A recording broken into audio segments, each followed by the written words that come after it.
This is actually the box of a smartphone, and if you look at what's written on top, you can see the Aston Martin Formula 1 theme. Can you guess which phone this is? It's the Realme GT7 Dream Edition. Finally, it's here in our studio. Anyway, this Dream Edition is very special. They've collaborated with Aston Martin, and you could say it's one of their collaboration models. But this design is truly special. It comes in a very unique design. Also, the box for this special edition is quite large. We'll open it up to see what's inside the box. And what comes with the phone itself, there are some really special things. So let's quickly unbox it. I have to say, the box is quite heavy and the top area is impressive. There's the Aston Martin logo and right below it, a Formula 1 theme. Let's quickly open it up. All right, by the way, we went to Malaysia for the Realme GT74 launch event. All right, I think it opens like this. Yeah. Wow, nice. It's opening up very beautifully, and inside we can see something.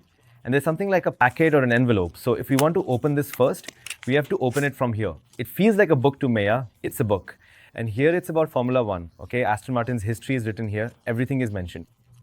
If you have time, you can definitely read this. And after that, we can see the smartphone. Okay, let's go. Let's take the phone out. Well, just look at this. The color is so beautiful. It's really striking. Besides that, we can see there's another compartment here which needs to be opened like this. All right. Okay, they haven't just changed the design of the phone. They've also given a special charger. For example, the charger is black, Realme. Usually, you don't get a black charger with any phone. Here we see a black charger, which is 120 watts. There's also a cable, and it's black as well. Besides that, you'll get a special case here too. And the quality of the case is really nice. The finish on the backside of this is just like the main body. However, there's a subtle pattern on top, and it gives off a bit of a carbon fiber feel. Even though it's not made of carbon fiber, it's actually made from hard silicone. Still, it looks nice. Besides that, all the usual documents like user manuals and guides are included in the box. The box itself looks unique, and they've tried to make every single thing unique, not just the phone, but every part. All right, moving on, whatever the Realme 7 phone offered, this phone offers the same features too. But the design of this special edition is truly special. Right in the middle, you can see Formula 1 team written, and there's also the Aston Martin logo. And it's not just a printed logo. The print quality is definitely top-notch. But it's a bit embossed, so when you touch it, you'll really feel it. Besides, you can see the design of the back shell, it kind of looks like a card hood.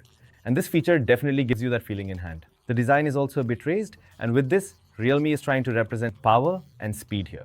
Although this phone isn't exactly a flagship, you could call it a flagship killer device that offers almost flagship level performance at an affordable price. Now, since this phone hasn't launched in Bangladesh, I can't really talk about the price or what it might have been if it were released here. I'm including what I have with me here as well. Now, aside from the design of the rear panel, this phone also has a home button on the body, and its color is golden. The golden color creates a contrasting vibe with the body. It also has an IR blaster sensor as a secondary feature. On the rear panel, we see a triple camera setup and a 3.5mm headphone jack, which hasn't been removed. But to be honest, the rear panel and body frame of this device are made of plastic. If the body frame were metal, this phone would feel even more premium to hold. You can definitely tell you're holding a plastic device. This device has an IP69 rating, which means you can get it wet if you want water won't easily get inside. The display size of this phone is 6.78 inches. It's an LTPO AMOLED panel that supports 1 billion colors, and this display has a 120 Hz refresh rate. It's not 144 Hz, it's 120 Hz. And I saw that it's pushing properly. There's HDR10 plus support, and for Netflix and YouTube, you get HDR support as well. On YouTube, we played HDR content at 60 FPS, and there were no issues with playback. The peak brightness is 6000 nits, which is at an insane level. And on this device, you'll always get the full 6000 nits. It's not like it will increase even more if you push it, or that you'll get the full 6000 nits outdoors no matter what. You actually won't be able to handle that brightness with your eyes basically. It only hits that peak on specific pixels for a brief moment, but otherwise it's not really suitable for direct sunlight use. There's Gorilla Glass 7 eye protection here, and the fingerprint scanner is of course under the display, but it's positioned quite low on the display. Because the phone is quite tall, it can be a bit difficult to reach with your hand. If you try, you might be able to get used to it over time. But it would have been better if it was positioned here. However, if you can manage to reach it properly, it does recognize your fingerprint very quickly. So from this brief experience, I can say the display looks really nice. The color reproduction is quite good. And since the chin and bezels are narrow, the overall view of the display is also very good. There are 3 shooters in the camera setup alongside the 50 megapixel main shooter. There's also a 50 megapixel telephoto zoom lens. It offers 2x optical zoom, has an 8 megapixel ultra-wide shooter, and a 32 megapixel front-facing camera. Even though this is a flagship killer, you won't get flagship level photos from it. In my opinion, the photos it takes are actually a bit better and more updated compared to the top phones in Realme's regular number series. Although it manages to retain Realme's signature tone, in good lighting conditions, it delivers pretty good sharpness and detail. The highlights are handled very nicely, in other words, it manages exposure balance beautifully. As for dynamic range, I was expecting a bit more. since this is a GT series device. Although the GT series is actually focused on performance, I still hope for something a bit better here. In low light, as long as there's a decent amount of light, this phone can capture detailed photos. However, in very dark situations, it can't deliver outstanding results. Thanks to the telephoto zoom lens, you'll get a bit of an advantage in portrait mode.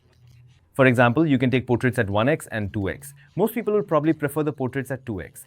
The edge detection is good, and I also like the background blurriness. It feels natural, though there is a tendency to make the skin look a bit fairer. However, it doesn't look bad. On the other hand, the ultra-wide camera gives off a slightly cheaper or budget-type feel. And at this 35K or 30K price point, the ultra-wide shots are similar to what we usually see at this range, so it gives off that kind of vibe. This mainly gives good results in daylight conditions. The front-facing camera is 32 megapixels, and you could say its photos are quite impressive.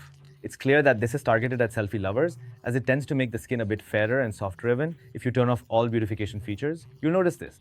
Outdoors, the sharpness and detail are pretty good, but indoors the photos tend to be much softer. As for video, you can record at up to 8K 30 FPS or 4K 60 FPS, and this is possible on both sides. This aspect is actually quite good. The resolution is also on the positive side. I did notice some residual noise in the videos on both sides, which shows that Realme hasn't put the utmost focus on the camera in this phone. Maybe they've prioritized performance instead. So how is the performance? It's running on Android 15 and will get 4 years of major updates. Realme UI 6.0 is also present. In terms of processor, it has the Dimensity 9400, and for storage, it uses UFS 4.0. You get options for 8GB and 12GB RAM with 256GB and 512GB storage variants. So when it comes to the performance section, we're seeing some good things. First of all, the SoC is quite powerful. Secondly, with UFS 4.0, the read and write speeds are really good. And you could say this phone is a power-centric or performance-centric device. You'll be able to handle tasks very efficiently with it. The phone doesn't heat up during regular use, and when opening and closing apps, it's super fast. I can say it's as fast as we expect from a flagship phone. That's the level of speed you get when opening and closing apps. RAM management is good. Even with the 8GB variant, it can handle multitasking quite well. You'll be able to work on several things at once without any issues, even over a long period. Besides that, it also delivers pretty good results in gaming. There are some special modes for gaming, and for PUBG, you'll get top performance even at the highest settings. I haven't seen the frame rate fluctuate at all. It does get slightly warm, but it's mostly the front part of the display that heats up a bit more, while the back side gets only mildly warm. That's what I noticed in this aspect. During a half-hour gaming session, the maximum temperature we observed was 39 degrees on the backside and up to 41 degrees on the front while playing PUBG. However, even then, I didn't notice any frame rate drops. I also didn't really notice any micro stutters. Besides that, we tried Genshin Impact, and it was able to handle it quite well. Even though that's a very heavy game, this phone can still manage it pretty well. But during those times, it does get noticeably warm. The temperature went up to 45 degrees during the half-hour gameplay. Apart from that, the case itself when you're gaming, it might feel a bit uncomfortable or annoying to you. However, the gaming results are good, the speaker loudness is also good, and this device can produce a well-balanced sound. On top of that, the battery is huger. 7000 mAh silicon carbon battery is packed into this slim device, which we also saw in the GT PO and the GT7 Pro. That same battery is here as well, and it comes with a 120-watt charger. It took us 43 minutes to charge the battery of this phone from 0 to 100%, which is quite fast. But keep in mind, this is a 120-watt charger charging a 7000 mAh battery. Still, you can easily get very good backup from this battery. Getting through 9 hours without needing to recharge is possible.